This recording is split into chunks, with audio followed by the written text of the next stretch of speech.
Hi hello, പ്രീതാസ് വേൾഡിലേക്ക് സ്വാഗതം. എല്ലാവരും സുഖമായിരിക്കുന്നു എന്ന് കരുതുന്നു. ഇത് അഷ്ടപതി സമർപ്പണത്തിനായിട്ട് ഗുരുവായൂർ അമ്പലത്തിൽ പോയപ്പോൾ എടുത്ത വീഡിയോ ആണ്. ജൂലൈ 27-ാം തീയതിയായിരുന്നു അഷ്ടപതി സമർപ്പണം. മേൽപ്പത്തൂർ ഓഡിറ്റോറിയത്തിൽ വെച്ചായിരുന്നു അഷ്ടപതി സമർപ്പണം നടന്നത്. നമുക്ക് ജൂലൈ 27-ാം തീയതിയാണ് ഡേറ്റ് കിട്ടിയത്. തലേ ദിവസം തന്നെ എല്ലാവരും എത്തിച്ചേരണമായിരുന്നു. റിഹേഴ്സലൊക്കെ ഉള്ളതുകൊണ്ട് ഇത് ഒരു ഓൺലൈൻ ഗ്രൂപ്പിൽ മുഖാന്തരമാണ് പഠിച്ചത്. അതിന് പ്രായഭേദമന്യേ എല്ലാവരും പഠിച്ച ഒരു ഗ്രൂപ്പാണ്. പഴയിടം നമ്പൂതിരിയുടെ ഒരു ഹോട്ടലുണ്ട് നമുക്ക് വടക്കേ നടയിൽ. പഴയിടം നമ്പൂതിരി അറിയാമല്ലോ, സ്കൂൾ യുവജനോത്സവത്തിനൊക്കെ പാചകം ചെയ്യുന്ന പ്രസിദ്ധനായ പാചക വിദഗ്ധനാണ്. അദ്ദേഹത്തിൻ്റെ ഒരു ഹോട്ടലാണ് വടക്കേ നടയിലുള്ള പഴയിടം രുചി. അവിടെ നിന്നാണ് നമ്മൾ ബ്രേക്ക്ഫാസ്റ്റ് കഴിച്ചത്. നല്ല ഭക്ഷണമായിരുന്നു.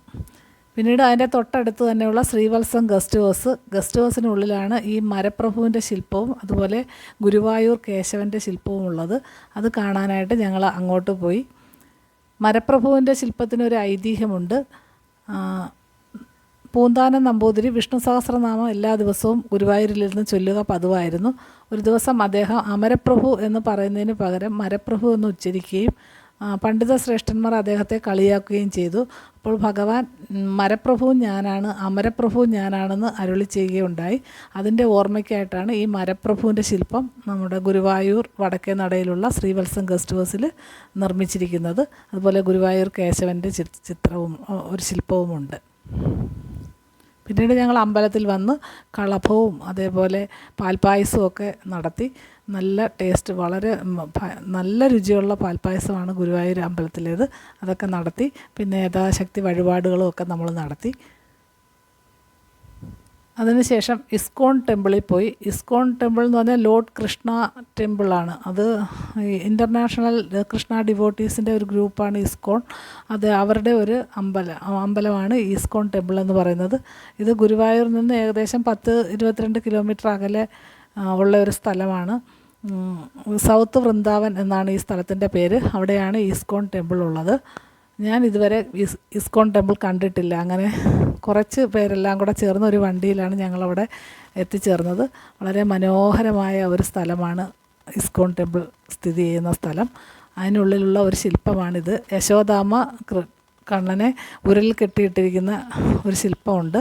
വളരെ മനോഹരിയായ ഒരു യശോദാമ്മയും അതുപോലെ സുന്ദര കുട്ടപ്പനായ ഒരു കണ്ണനുമാണ്.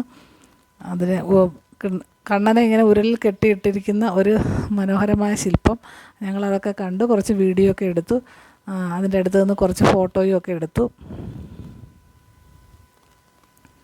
അതുപോലെ തന്നെ വളരെ മനോഹരമായ ഒരു അമ്പലമാണ് ഈ സൗത്ത് വൃന്ദാവനിലുള്ള ഇസ്കോൺ ടെമ്പിൾ. അമ്പലത്തിൻ്റെ പൂജാവിധികളൊന്നും അല്ല നടക്കുന്നത്. ഹരേ കൃഷ്ണ മന്ത്രവും അതേപോലെ ഭഗവത്ഗീതയുടെ ക്ലാസ്സുകളും അതേപോലെ ഈ കൃഷ്ണ ഡിവോട്ടീസുകൾ ചുറ്റും താമസിക്കുന്ന ഒരു മനോഹരമായ ഒരു സ്ഥലമാണ് ഇസ്കോൺ ടെമ്പിൾ എന്ന് പറയുന്നത്. അതിനുള്ളിൽ ധാരാളം പിക്ചേഴ്സും ശില്പങ്ങളും അതേപോലെ കൃഷ്ണനും രാധയുടെയും ഒരുപാട് ശില്പങ്ങളൊക്കെയാണ് അതിനുള്ളിലുള്ളത്. എന്തായാലും വളരെ മനോഹരമായ ഒരു സ്ഥലമായിട്ടാണ് എനിക്ക് ഇസ്കോൺ ടെമ്പിൾ അനുഭവപ്പെട്ടത്. പിന്നീട് വൈകിട്ട് ഞങ്ങൾ റിഹേഴ്സൽ നടക്കുന്ന സ്ഥലത്തെത്തി. അപ്പോൾ ഓൺലൈൻ ഗ്രൂപ്പിലായതുകൊണ്ട് എല്ലാവർക്കും അങ്ങോട്ടും ഇങ്ങോട്ടും അറിയത്തില്ലല്ലോ. പല ജില്ലകളിൽ നിന്നും പല സ്ഥലങ്ങളിൽ നിന്നും വന്ന ആൾക്കാരായിരുന്നു. അങ്ങനെ എല്ലാവരും അങ്ങോട്ടും ഇങ്ങോട്ടും കണ്ട ഒരു സന്തോഷത്തിലാണ്. അതിനുശേഷം ഞങ്ങൾ വൈകിട്ട് ചെല്ലാനുള്ള അഷ്ടപതി ഒന്നും കൂടെ റിഹേഴ്സലായിട്ട് എല്ലാ അഷ്ടപതികളും ചെല്ലുന്നതാണ്.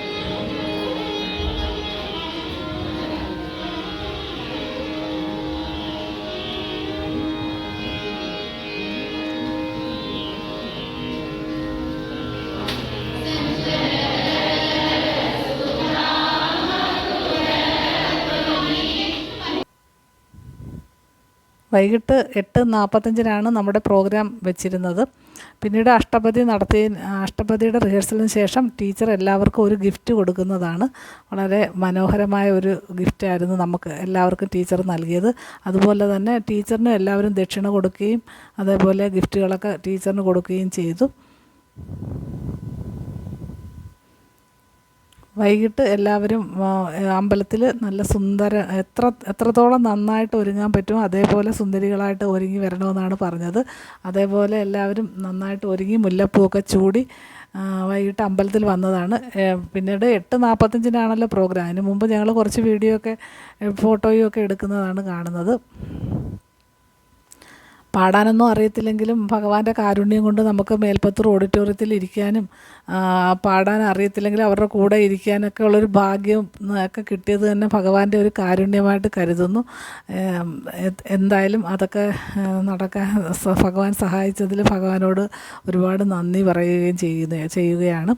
പിന്നീട് ഞങ്ങളുടെ പരിപാടി രാത്രി 8:45 ആരംഭിച്ച് 10:00 തീർന്നു.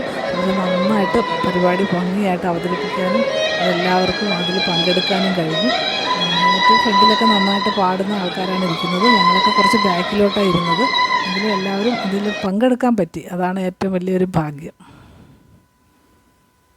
പിന്നീട് ഇത് നമ്മുടെ മമ്മിയൂർ അമ്പലമാണ് കാണുന്നത്. രാത്രിയിൽ ഞങ്ങൾ മമ്മിയൂർ അമ്പലത്തിലൊക്കെ പോയിരുന്നു. അതിൻ്റെ വീഡിയോ ആണ്. എല്ലാം കൊണ്ടും വളരെ നല്ലൊരു പ്രോഗ്രാമായി.